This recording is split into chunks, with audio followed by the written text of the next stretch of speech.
جہلم میں ہی تبلیغی مرکز بھی ہے. ایک دفعہ میں ظہر کی نماز کے لیے اپنے بچوں کے ساتھ گیا وہاں نماز پڑھنے کے لیے. ظہر کی نماز وہ عموماً لیٹ پڑھتے ہیں, تو گرمیوں میں سنت ہے ظہر کی نماز کو لیٹ پڑھنا.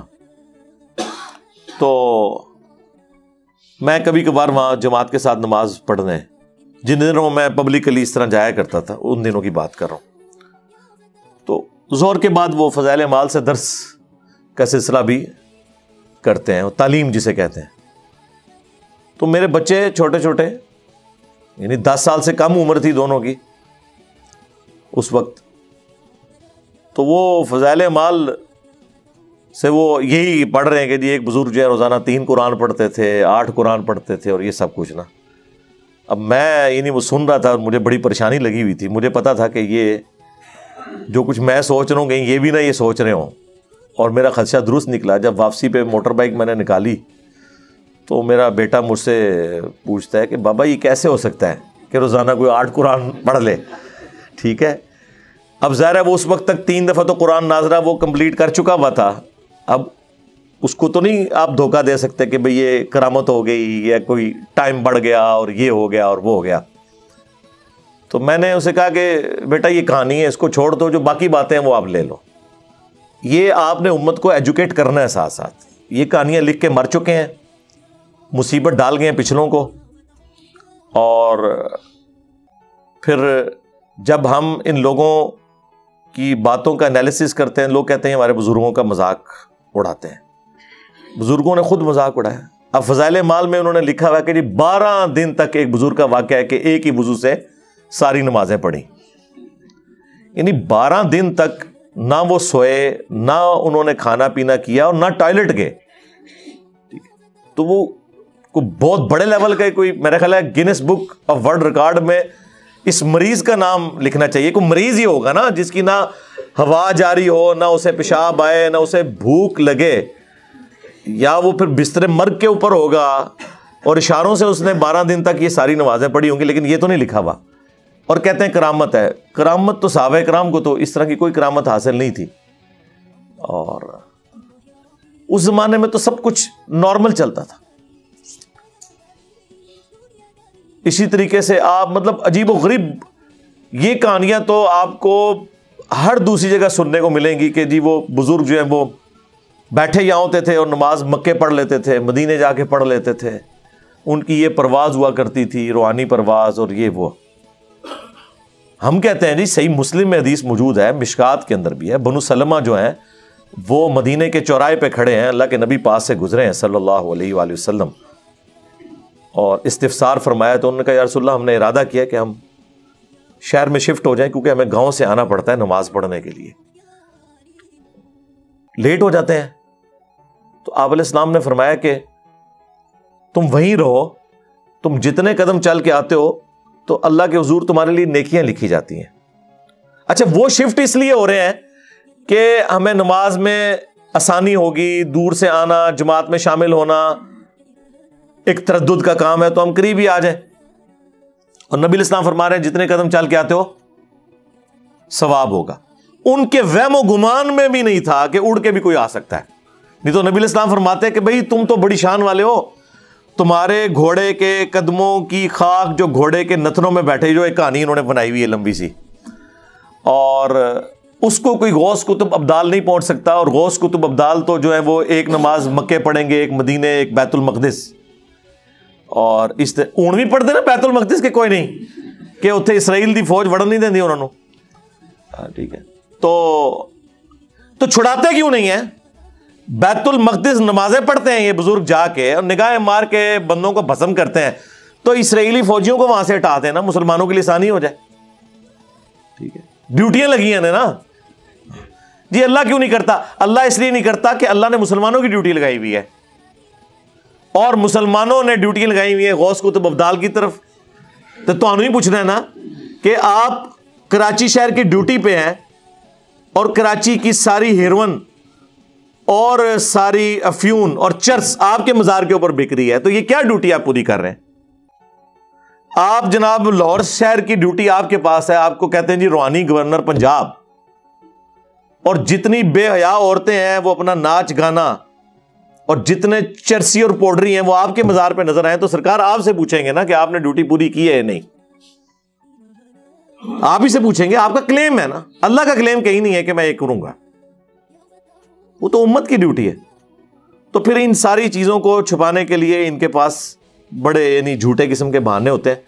تو وہ بات وہاں سے میں نے شروع کی تھی. ہم تو بالکل ایگری نہیں کرتے اس طرح کی چیزوں کے ساتھ, اور یہ عقلاً بھی محال ہے.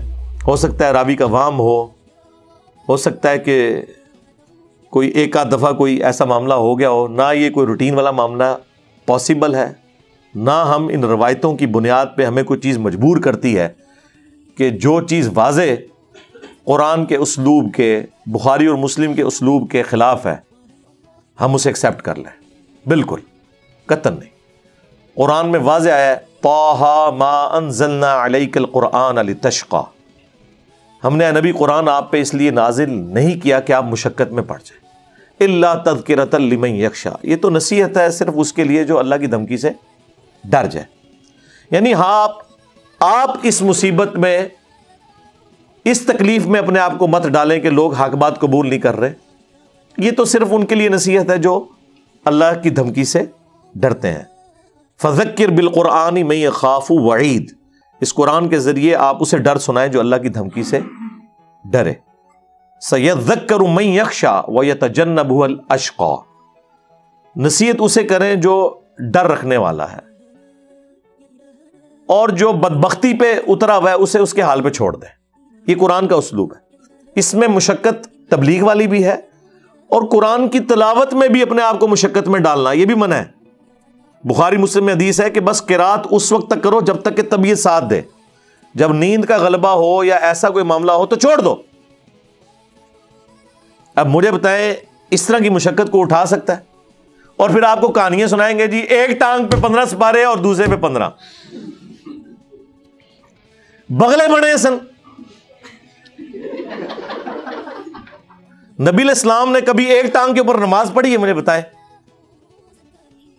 دونوں ٹانگوں پہ کھڑے ہو کے نماز پڑھی. ویسے آپ کو کہتے ہیں کہ جی وہ دائیں پاؤں کا انگوٹھا ہل جائے تو نماز ٹوٹ جاتی ہے, تو جب وہ دائیں پاؤں پورا اٹھاتے ہوں گے, ہائے ہائے ہائے کتنے دبا گیا, کہتے نہیں قلعہ ہے نماز دا اے سجا انگوٹھا. کہانیاں بنائی ہوئی ہیں, اور جب ہم یہ بات کریں تو ان کو برا لگتا ہے.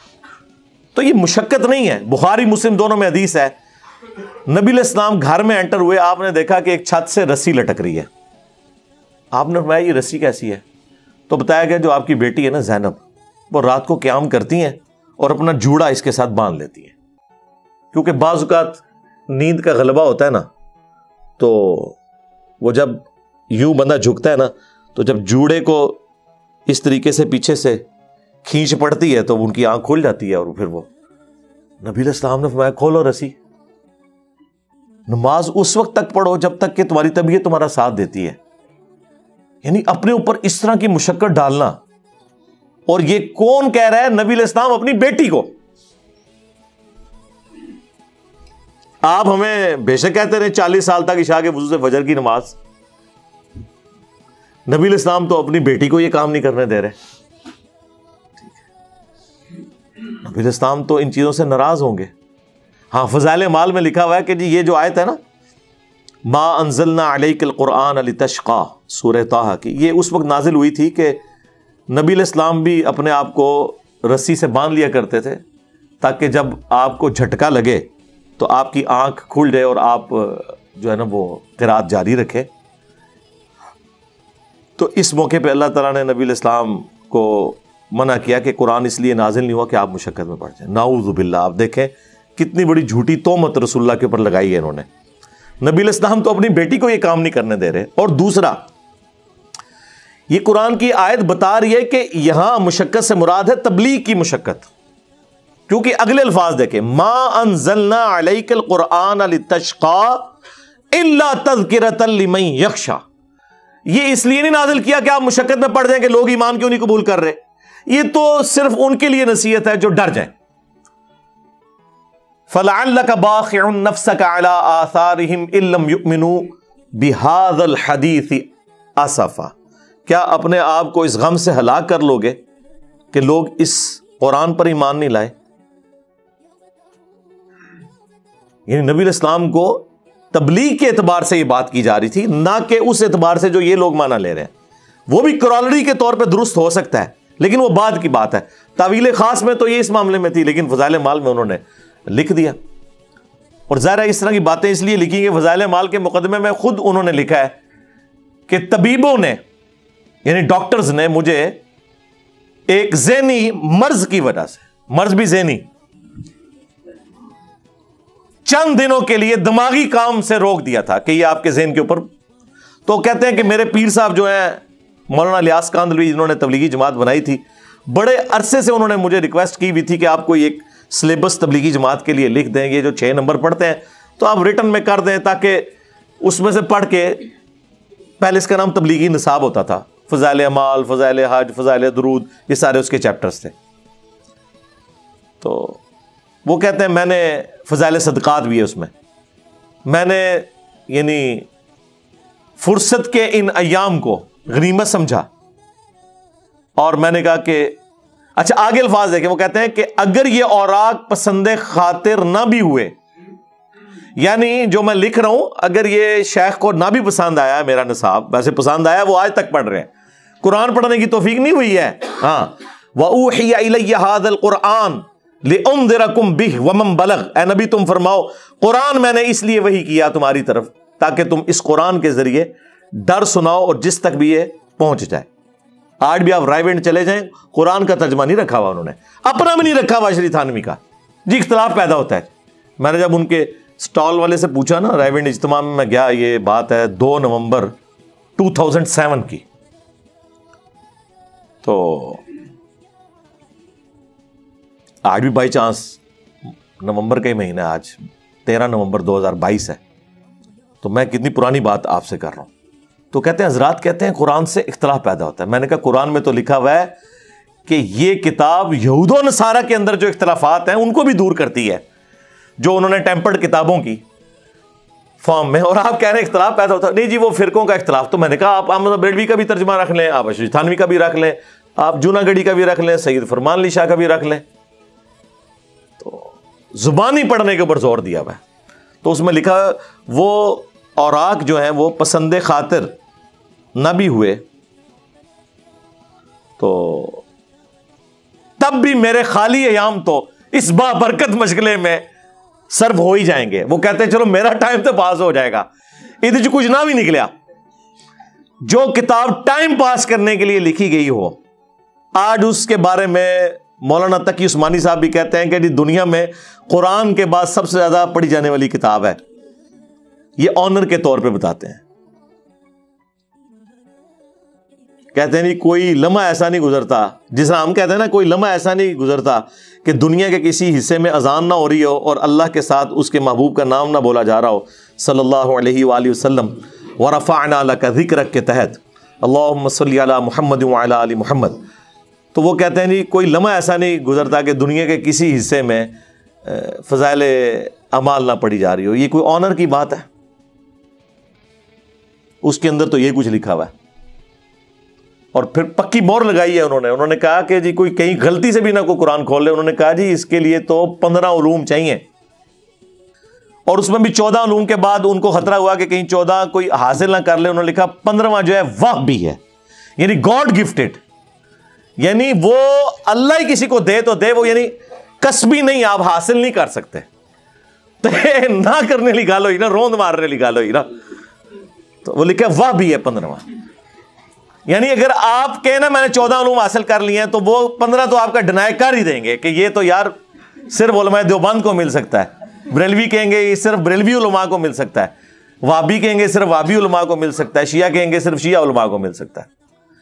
آپ لاکھ انہیں قرآن سے دکھائیں کہ قرآن میں اللہ تعالیٰ نے بار بار ایک صورت میں اس بات کو رپیٹ کیا ہے، وَلَقَدْ يَسَّرْنَا الْقُرْآنَ لِلذِّكْرِ فَهَلْ مِن مُدَّكِرٍ، ہم نے قرآن کو نصیحت حاصل کرنے کے لیے آسان کر دیا، تو ہے کوئی نصیحت حاصل کرنے والا؟ وہ آپ لاکھ بتائیں، آپ وہ ان کے اوپر سے گزر جائے گی، کیونکہ ظاہر ان کو ایک گیئر الٹا لگ گیا نا، اور پھر اس پہ ترا انہوں نے اور پکا کرنے کے لیے کہ کہیں کوئی مطلب جب سمجھے گا نہیں تو لوگ پوچھیں گے یار پھر قرآن نازل کس لیے ہوا ہے؟ تو انہوں نے کہا ان کو نا آپ اس طرف لگا دو کہ یہ پڑھو تو اتنا ثواب، یہ پڑھو تو اتنا ثواب. اس سے کس کو انکار ہے؟ وہ سائیڈ بینیفٹ ہے. مجھے بتائیں ایک بندہ یہاں سے حج کرنے جائے اور وہ کہ میں نے جہاز کا سفر کیا، راستے میں مجھے یہ سینریز نظر آئیں، تو مقصد اس کا حج کرنا ہے یا وہ جہاز میں بیٹھ کے سیر کرنا اور سینریز دیکھنا ہے؟ لیکن وہ بینیفٹ تو حاصل ہوگا. وہ ہم نہیں کہہ رہے کہ مزہ نہیں آئے گا. کہاں 4 مہینے کا پیدل سفر، مشکلات میں گھرا ہوا، تکلیف میں گھرا ہوا، اور کہاں 4 گھنٹے کی اب رہ گئی ہے وہ فلائٹ اسلام آباد سے جدے کی. کہاں 2 دن اور 1 رات کا سفر جدے سے لے کے مکے تک کا، اور کہاں 50 منٹ کی ڈرائیو. تو وہ تو ہے، لیکن مقصد حج و عمرہ کرنا ہے، مقصد سیر کرنا تو نہیں ہے. قرآن کا مقصد جو ہے وہ تو تذکیر ہے، اس سے نصیحت حاصل کرنا. وَأُوحِيَ إِلَيَّ هَذَا الْقُرْآنُ لِأُنذِرَكُم بِهِ وَمَن بَلَغَ. اے نبی تم فرماؤ میں نے قرآن اس لیے تم پر وحی کیا تاکہ تم اس کے ذریعے ڈر سنا دو، اور جس تک بھی یہ کتاب پہنچے اس کو انسٹرومنٹ آف دعوت نبی الاسلام کی قرآن ہے. اب وہ فضائل مال میں انہوں نے کیسے جان چھڑوائی اس سے؟ انہوں نے کہا جی احمد بن حنبل فرماتے ہیں کہ ایک رات میں نے خواب میں اللہ تعالیٰ کو دیکھا. کڈی وڈی کہانی ہے یار. یعنی یہ پیکج اگر آفر ہونا ہوتا نا تو حضرت موسیٰ علیہ السلام کو آفر ہوتا، جو سورہ الاعراف کی آیت نمبر 143 میں آیا. جب انہوں نے خواہش کا اظہار کیا تو اللہ تعالیٰ نے کیا فرمایا؟ لن ترانی، تو مجھے نہیں دیکھ سکتا بلکہ پہاڑ کی طرف دیکھ. وہاں اللہ تعالیٰ فرما سکتا تھا کہ نہیں میں بعد میں امام حنیفہ کو بھی 100 دفعہ زیارت کروانی ہے، احمد بن حنبل کو بھی کروانی ہے. خواب والا پیکج ہے وہ لے لو. ہاں خواب والا پیکج نبی علیہ السلام کے لیے ہے، وہ جامع ترمذی میں موجود ہے. نبی علیہ السلام نے خواب میں اللہ تعالیٰ کو دیکھا، وہ بالکل صحیح